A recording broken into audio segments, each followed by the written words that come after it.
estudar. Paz seja convosco. Amém. Você que não se dispersou, está de volta. Que você possa ser duplamente abençoado pelo Senhor, com mais conhecimento, mais sabedoria e mais entendimento. Finalizamos o primeiro módulo falando sobre a condição da carne influenciando a nossa vida, e finalizamos com a ilustração da corrupção da antiga justiça romana, que fala assim: quando o homem cometia um assassinato, um método cruel de punição era amarrar o cadáver da vítima ao assassino. A vítima seria amarrada ao assassino pelos pulsos, tórax, pernas e tornozelos, para dar o máximo de contato com a pele. O assassino teria de carregar sua vítima onde quer que fosse. Não havia como escapar. Quando o corpo da vítima começava a se decompor, as moscas se juntaram e os vermes logo cobririam o corpo. O ácido da decomposição começaria a comer a pele do assassino, expondo a infecção das moscas e outros meios. O fedor da carne apodrecida enjoaria o anfitrião e ele imploraria para se livrar dessa tortura. Ele gostaria mais do que qualquer coisa ser capaz de se livrar daquele cadáver podre e fedorento e ir embora. Eventualmente, o assassino morreria de choque séptico, envenenamento do sangue ou outra infecção, e é exatamente isso que acontece dentro do nosso corpo quando nós permitimos que a nossa carne controle ao invés do nosso espírito. Não há outra forma de você se eliminar esse homem morto aí, ou pelo menos reduzir a influência dele, a não ser através da exposição da palavra. Não há outra forma. A ilustração mostra que a carne fica cada vez mais corrupta à medida que ficava em contato com a carne apodrecida, a ponto de extinguir a vida do hospedeiro. Romanos 8,13, Rosângela.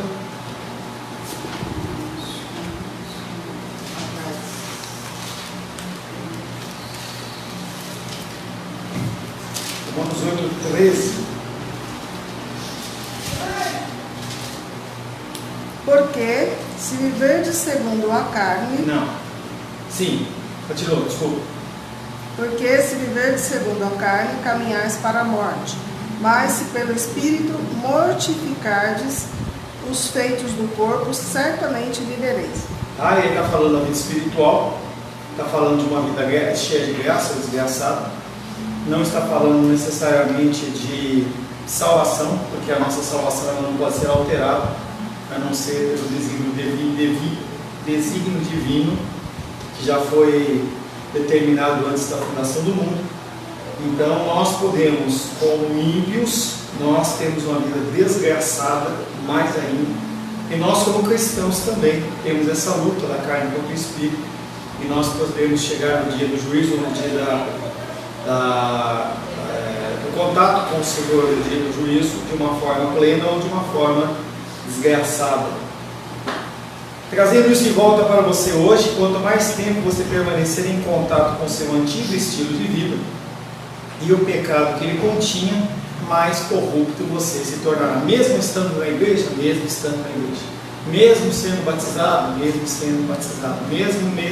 não importa. Você tem dentro da igreja 1 hora de contato, 2 horas de contato, talvez no domingo. A pessoa tem 1 hora numa dominical, mais 1 hora na outra, mais 1 hora à noite, 3 horas, 4 horas no máximo. O que é isso diante de toda semana em que você é bombardeado pelas coisas humanas malignas?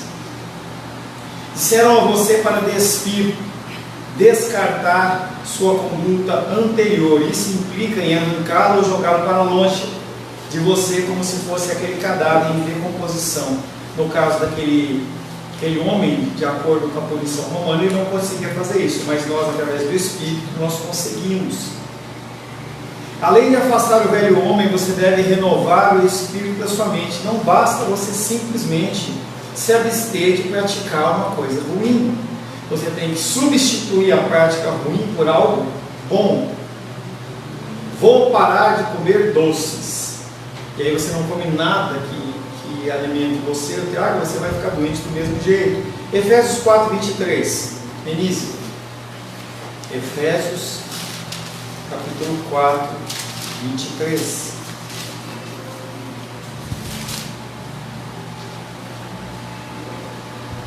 E vos renoveis no espírito do vosso entendimento. Nós temos que renovar a nossa mente, que é a metanoia, que é a transformação da mente. Você recebe o conceito, confronta o que você está fazendo, o que você está pensando, e você decide qual que é a melhor situação. Se você decide para o espírito, você tem uma vida. Se você decide para a carne, você tem morte. A palavra e o espírito fornecem o que é necessário para renovar a sua mente. Romanos 12, 1 e 2. Diene, por gentileza, novamente, esse texto. Romanos 12, verso 1 e verso 2. Rogo-vos, pois, irmãos, pela misericórdia de Deus, que apresentei o vosso corpo por sacrifício vivo, santo e agradável a Deus, que é o vosso culto racional. E não vos conformeis com este século, mas transformai-vos pela renovação da vossa mente, para que experimenteis qual seja a boa, agradável e perfeita vontade de Deus. E se você não transforma, você não vai viver a boa, perfeita e agradável vontade de Deus. Então, a palavra de Deus, o Espírito Santo fornece o que é necessário para essa renovação. Isso está inseparavelmente ligado a uma mudança de vida e permite que você compreenda, acredite e obedeça. Obedeça. Luísa, Colossenses 3.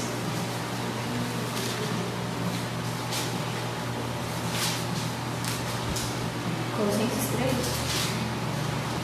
Colossenses capítulo 3. Repita comigo, Rosângela. 3. 9 e 10. Não mentais uns aos outros, uma vez que vos despistes do velho homem com seus feitos e vos revestistes do novo homem que se refaz para o pleno conhecimento, segundo a imagem daquele que o criou. Então ele está falando sobre essa mudança, que é uma mudança de tirar uma veste antiga e colocar uma veste nova no lugar. Quando você se torna um cristão, Deus lhe deu uma capacidade espiritual e moral completamente nova, que uma mente separada de Cristo nunca poderia alcançar. Então, nós recebemos esse bônus. Antigamente, quando tinha os LPs, tinha bônus track. Aí vinha uma faixa a mais, como se ele pudesse falar uma faixa a menos, mas tinha uma faixa a mais. Tá? Então, quando você aceita Jesus Cristo como Senhor e Salvador, você recebe uma capacidade espiritual e moral completamente nova, algo que as pessoas ímpias do mundo não conseguem. 1 Coríntios 2. Rosângela, você já leu? O livro que você leu agora? Não, é você. 1 Coríntios capítulo 2.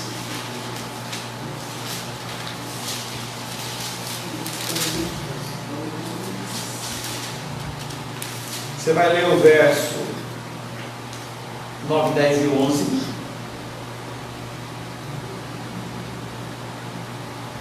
Mas, como está escrito, nem olhos viram, nem ouvidos ouviram, nem jamais penetrou em coração humano o que Deus tem preparado para aqueles que o amam.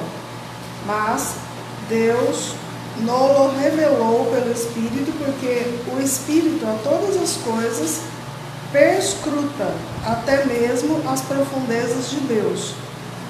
Porque qual dos homens sabe as coisas do homem, senão o próprio Espírito que nele está? Assim também as coisas de Deus, ninguém as conhece, senão o Espírito de Deus. Verso 12, 13 e 14, Denise. Ora, nós não temos recebido o Espírito do mundo, e sim o Espírito que vem de Deus, para que conheçamos o que Deus nos foi dado gratuitamente.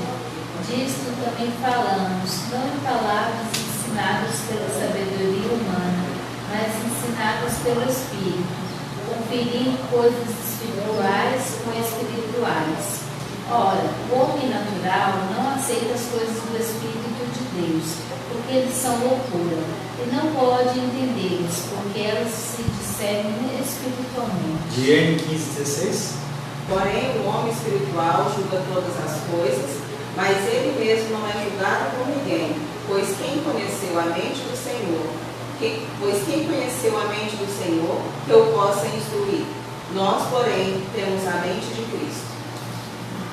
Tá? Então, quando você se tornou um cristão, Deus te deu uma capacidade espiritual e moral completamente nova.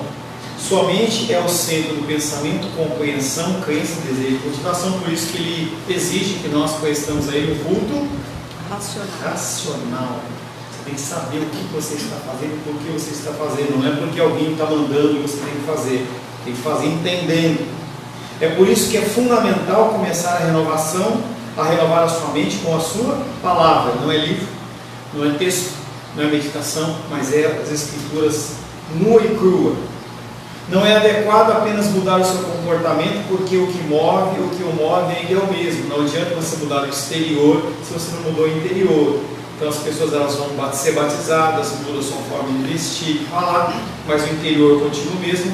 Mas dia menos dia, aquela situação ela vai retomar novamente aquela condição antiga. Não é adequado mudar apenas o comportamento, porque o que o move ainda é o mesmo. Sua mente deve ser retreinada para agir biblicamente, de modo que, quando se deparar com as mesmas velhas tentações, você tem uma nova resposta. Por que nós temos que retreinar o nosso modo de agir? Porque por muitos anos nós agimos de maneira errada.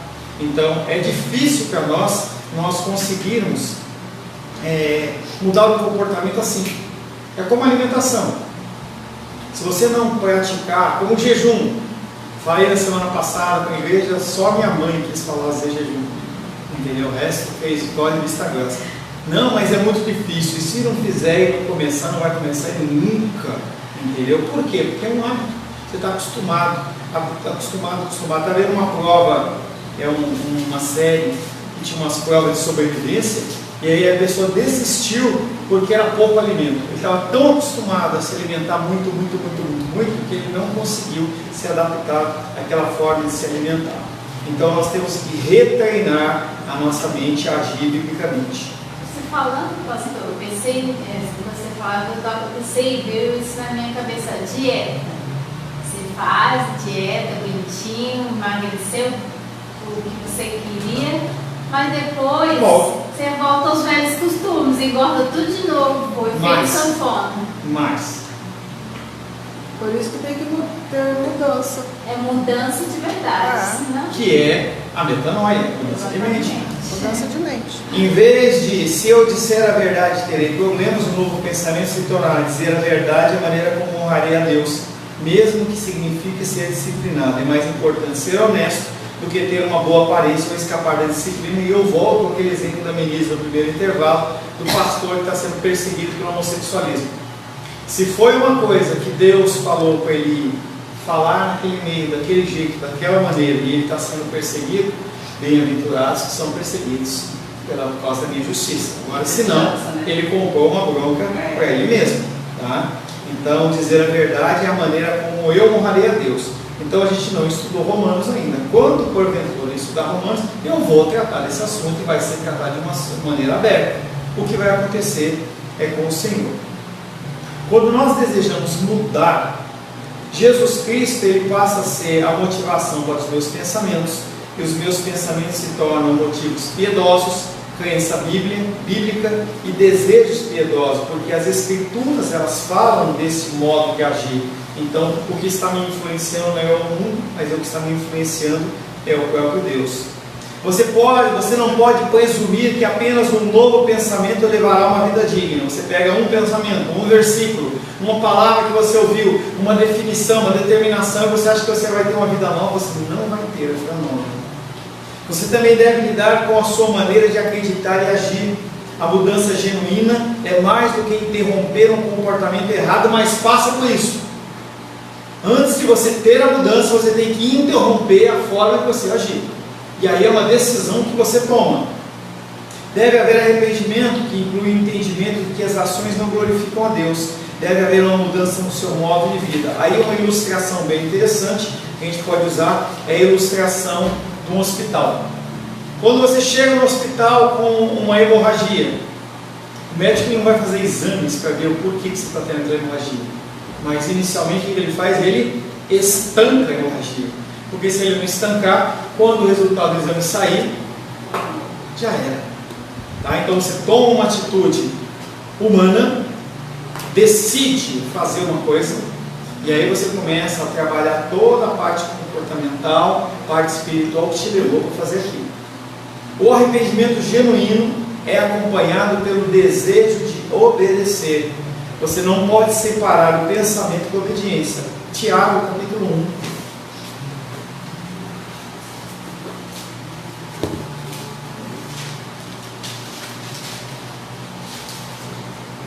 Quem que é agora? Eu fui a Luísa.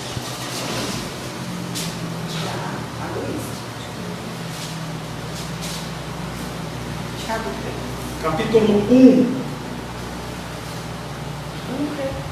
versos 22 a 24. Tá, né? Tornai-vos, pois, praticantes da palavra, e não somente ouvintes, liderando-vos a vós mesmos. Porque, se alguém é ouvinte da palavra e não praticante, assemelha-se ao homem que contempla num espelho o seu rosto natural, pois a si mesmo se contempla e se retira, e para logo se esquece de como era sua aparência. Então ele vem falando exatamente sobre a condição de você colocar a palavra em prática. É aquilo que eu tenho falado para vocês. Ouve a palavra, ou lê a palavra, ora a palavra e põe a palavra em prática. Nós temos que colocar a palavra em prática.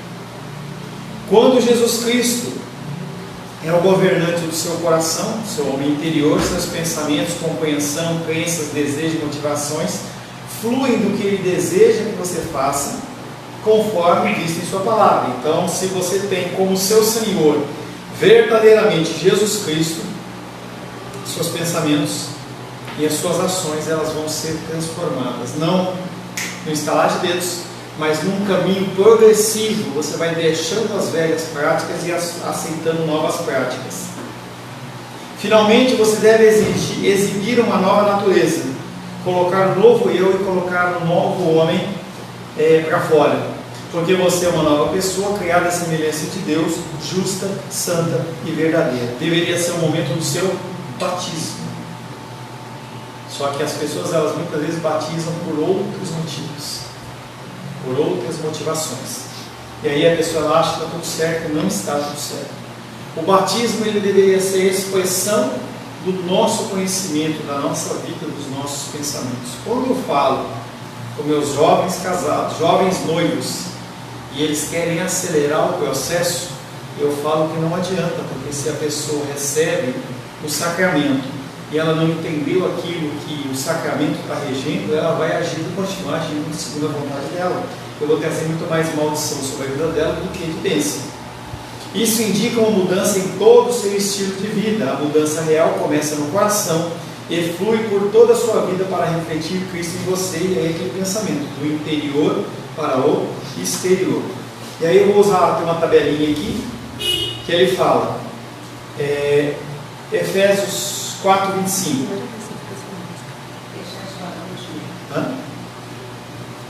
Deixar de lado a mentira. Tá? Então Efésios 4, 25, ele fala que nós temos que nos desviar. Não precisa ler a Bíblia não. Tá? Efésios 4, 25, ele fala que nós temos que deixar de lado a mentira e com isso falar a verdade. Então você para de pensar ou de agir mentirosamente e você substitui esse comportamento pela verdade. Efésios 4, 26. Se quiser seguir na Bíblia também, porque você não tem o livro, fica mais fácil para você, fique à vontade.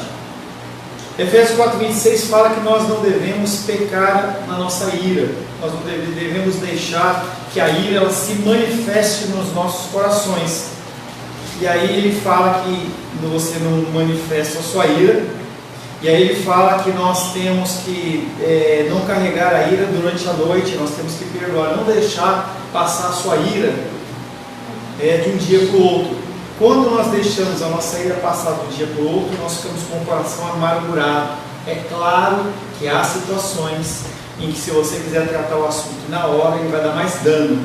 Aí é uma decisão que você tem que tomar com discernimento na sua mente. Efésios 4:28, ele fala que nós temos que parar de roubar. E aí fala na sequência, essa nova vestimenta, que nós temos que parar de roubar, não só parar de roubar, mas nós temos que trabalhar para ajudar aqueles que precisam. 4:29, ele 4, eu acho que não é 9 não, acho que é 4:29, né? Não? Tem que olhar na Bíblia, não. Se está lá no livro, uma coisa, não importa. 4 o quê? Eu acho que é 4:29, porque depois é 4:31. É Tiago, né? Não sai da nossa Não, boca 4, nenhuma palavra. desculpa, Rosângela, Efésios 4:29, vamos ver o que fala. Não sai da nossa boca nenhuma palavra torpe.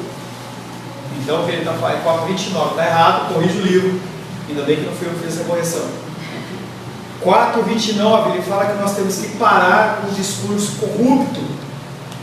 Em vez disso, nós devemos dizer coisas que edificam os outros e trazem graças àqueles que nos ouvem. As palavras nossas têm que ser graciosas. Efésios 4:31 fala: ponha de lado toda amargura. E aí você tira a amargura do seu coração e você passa a ser uma pessoa gentil com os outros, de um coração terno, sem ira, gritaria, calúnia, perdoando e sendo imitadores de Deus. Efésios 5:31, ele fala que nós temos que nos libertar da fornicação e da impureza. E aí nós temos que nos vestir de uma roupa que não tenha comunhão com cobiça e atos de injustiça. Nós temos que nos despir de toda sujeira e conversa tola, é o nosso falar, porque o coração, a boca fala, porque o coração está cheio. Se a sua boca tem uma conversa suja e tola, quer dizer que o seu coração está imundo. Jesus falava para os fariseus: vocês estão bonitos por fora, mas quando eu olho o coração de vocês é como se fosse um sepulcro caiado, está cheio de morte, de podridão por dentro. Andem com cuidado, com sabedoria, sem engracejos imorais, entendendo qual é a vontade de Deus. E nós temos que finalmente nos despir das manifestações da obra da carne. E aí nós já falamos, e eu repito, obra é algo que você faz. Então a pessoa fala: vou fazer uma obra na minha casa. Você vai lá, contrata o pedreiro, contrata o eletricista, compra os materiais e é feita uma obra. Mas o fruto, você não tem capacidade. Você pode até plantar, mas você não sabe o que vai sair. Não saber o fruto que vai sair, mas se vai sair suculento, se ele vai sair doce. A Bíblia fala muito sobre uvas amargas, sobre uvas bravas, aquela uva que você morde assim, parece que os dentes ficam meio, sei lá como chama, né? Então ele fala que nós temos que nos despir das obras da carne, ou seja, para parar de fazer e buscar de Deus a manifestação do fruto do Espírito, que é amor, paz, tranquilidade, bondade, mansidão, domínio próprio, blá blá blá. Benignidade. Benignidade. Vamos ler Efésios capítulo 5.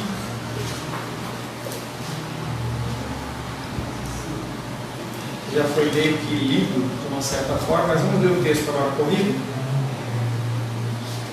Minísia, capítulo 5, verso. Como é que é? Minísia? Minísia, tirei o E.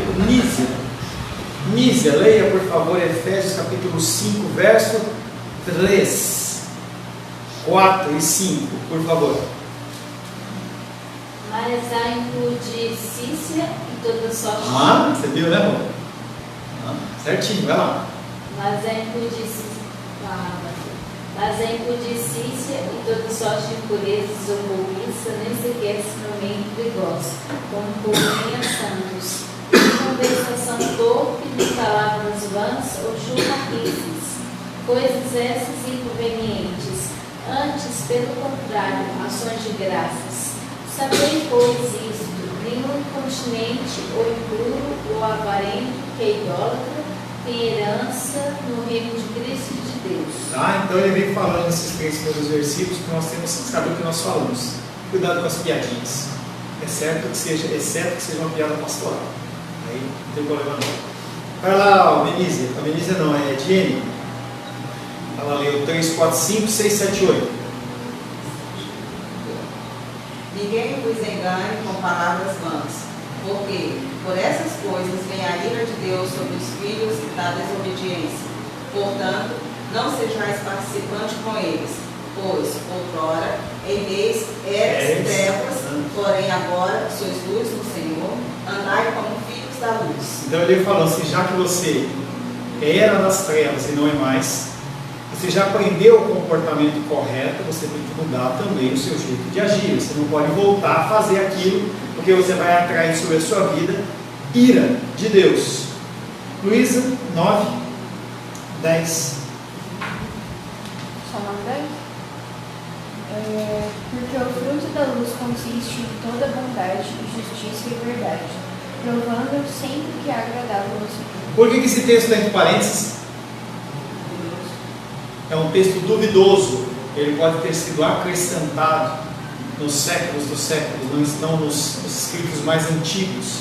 Então, quando você lê textos dentro das escrituras que estão entre parênteses ou colchete ou qualquer coisa desse tipo, ele está falando que esse texto aí não está aparecendo nos escritos originais ou nos textos massoréticos, que é o termo. Rosângela, 11, 12. E não sejais cúmplices nas obras infrutíferas das trevas, antes, porém, reprovai-as, porque o que eles fazem em oculto, o só referir é vergonha. E aí a gente vê muita gente cometendo crime, e aí o outro é preso, mas ele não fez aquilo, mas ele foi cúmplice. Ele viu a coisa sendo feita e não fez nada. E não sejais cúmplices nas obras infrutíferas das trevas, antes, porém, reprovai. Voltando naquele conceito, busque de Deus se você é chamado para reprovar mesmo, repreender ou não, senão você vai gerar confusão para você. Todas essas mudanças, elas só são possíveis em Deus. Ele nunca nos diz o que fazer sem nos dizer como fazer, nos equipar para isso. Não há como Deus querer que nós mudemos sem que Ele nos instrua. Ele não exige que nós mudemos, a não ser que Ele nos instrui e nos capacite a. Efésios 3:20. Benícia, por gentileza.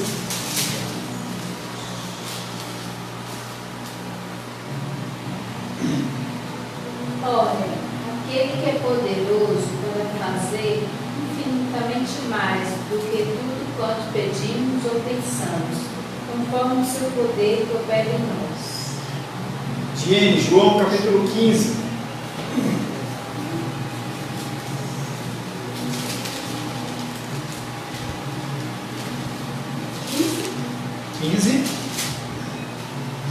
Versos de 1, 2 e 3. Eu sou a videira verdadeira, e meu Pai é o agricultor. E todo ramo que estando em mim não tem fruto, ele corta. E todo que dá fruto, limpa, para que produza mais fruto ainda. E aí, essa poda de Deus, ela é dolorida ou é agradável? Luísa, 4 e 5, por favor. Permanecer em mim, eu permanecerei em vós. Como não pode um ramo produzir fruto de si mesmo, se não permanecer na videira, assim nem vós o podeis dar, se não permanecerdes em mim. Eu sou a videira, vós os ramos. Quem permanece em mim e eu nele, esse dá muito fruto, porque sem mim nada podeis fazer. Esse dá muito fruto, não muita obra, muito fruto. Esse dá muito fruto. E finalmente, Rosângela, Filipenses 2:13.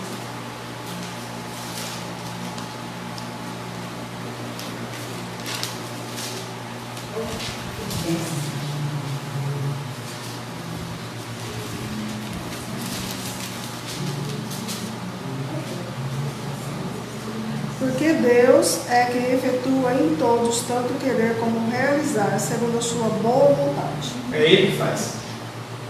Ele nos capacita. Ele fazer, Ele nos capacitar a fazer. A mudança do coração é feita pelo Espírito de Deus. O processo de santificação é a evidência da sua salvação e não a causa da sua salvação.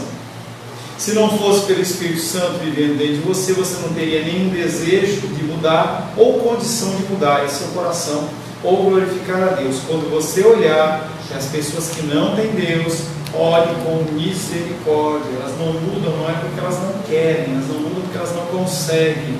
E você só é o que você é porque o Espírito habita dentro do seu coração.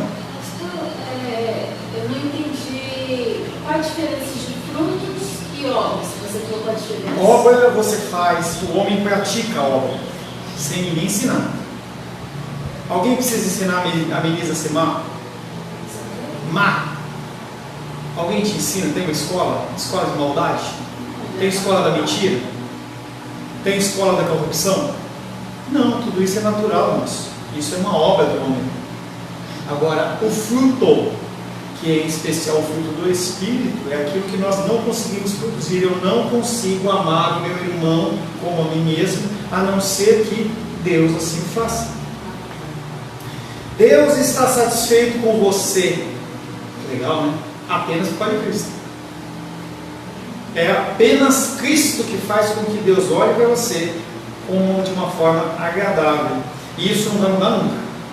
O amor de Deus, ele é imutável por nós, porque não é medido através do meu agir, e sim pela ação de Cristo. Por isso que o amor de Deus, ele é o mesmo. Seu prazer repousa sobre você, porque a sua ira foi satisfeita por causa de Cristo. Isaías 53. E agradou ao Senhor moê-lo. Quando ele moeu Cristo, ele olha para você e vê Cristo no lugar. Já foi pago o preço. O agradar a Deus, que é feito no processo de santificação, é glorificar o seu nome e a sua pessoa. E consiste em revelar Cristo em você aos outros, apresentando-os ao caráter e à pessoa de Cristo por meio de você. Então, quando você atesta o jeito de agir de Cristo para outras pessoas, no seu falar, no seu pensar, quando as pessoas veem em você uma luz, então quer dizer que assim você glorifica a Deus, porque você está refletindo. Eu vou ler um texto hoje à noite que me foi compartilhado, que não é um texto cristão, digamos assim, mas é tipo uma historinha, mostra Cristo chegando no céu. E aí Gabriel perguntando para ele assim, olha, e aí, né, o que você fez, né? E aí ele fala assim, eu morri pelos homens, né? Como, você morreu? Mas para que é, né? Era para salvar a humanidade. E você deixou muita gente sabendo, não só 11. Aí Gabriel põe a mão na cabeça assim, entendeu? E tentou desenrolar da historinha que eu vou ler hoje no final, né? Que é o contexto da evangelização, em que Deus, ele comissiona a mim e a você a pregar o evangelho a toda criatura, não necessariamente ficar proclamando versículos, mas é importante, mas muito mais mostrar para as pessoas que Deus, ele está agindo na sua vida e que há sim um fruto do Espírito em cada ação, em cada pensamento, em cada fala do seu coração. E isso traz muita glória a Deus. Amém, queridos? Senhor, em nome de Jesus, agradecemos a Ti por mais esse tempo, essa parte que nós estudamos. Nós ainda temos, Pai querido, uma última parte que fala dessa batalha que é travada entre a carne e o Espírito, essa batalha, Pai querido, que ela se iniciou quando nós ainda não conhecíamos o Senhor e que ela vai perpetuar por toda a nossa vida, Pai. Pedimos que o Senhor nos abençoe. Ora em nome de Jesus. Amém. Graças a Deus. Senhor, te agradecemos por mais esse dia, te agradecemos pelo alimento físico e espiritual que o Senhor nos concedeu. Queremos pedir para que o Senhor nos leve em paz para os nossos lares, possamos ter uma tarde abençoada, bendita ao Senhor, e segundo a Tua vontade nós possamos retornar à noite para ouvir mais de Ti, aprender mais do Senhor. Que o amor de Deus Pai, a graça salvadora de Jesus Cristo e a consolação do Espírito Santo seja sobre a nossa vida hoje e sempre. Amém, amém. Vamos em paz e que o Senhor nos abençoe. Amém.